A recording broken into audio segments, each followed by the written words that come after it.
Kidlat News Updates. Mga balita ngayon, 3 dating CTG members sumuko sa gubat, Sorsogo.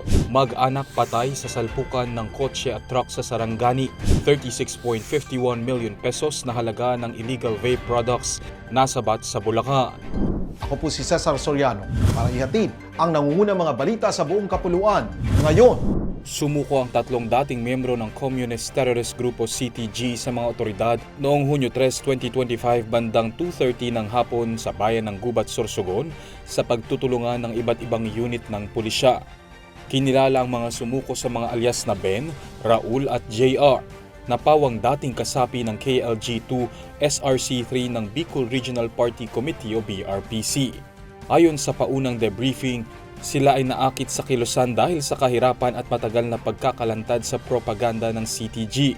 Inamin ng 3 na sumailalim sila sa militar na pagsasanay, pagdadala at paggamit ng armas at lumahok sa mga opensibang taktikal sa mga bayan ng Irosin, Huban, Bulan at Matnog sa nasabing lalawiga.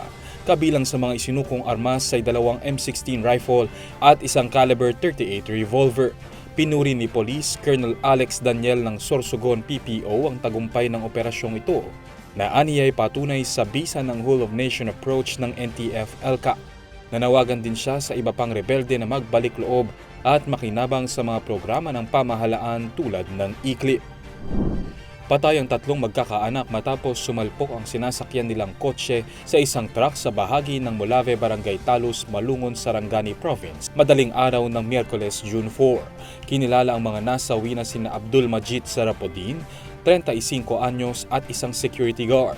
May bahay nitong si Ivy Lou, 33 anyos at anak nilang si Colleen, 3 taong gulang, pawang mga residente ng Barangay Labangal, General Santos City. Ayon sa Malungon MDRRMO, papunta sa Davao City ang mga biktima nang mawalan ng kontrol at umikot-ikot ang kotse dahil umanos sa gap ng aspalto at semento. Dahil dito'y napunta sa kabilang direksyon ng kotse at nasalpok ng kasalubong na truck na patungo naman ng Gensa. Naging pahirapan ang pag-retrieve sa mga bangkay matapos masadsad sa ilalim at maipit ang kanilang sasakyan. Kusa namang sumuko ang driver ng trailer truck.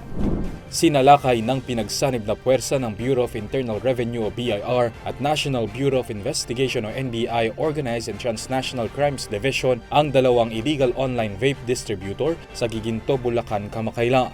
Resulta ito ng 1 linggong online surveillance ng BIR sa 2 illegal na negosyo bago isinagawa ang search warrant.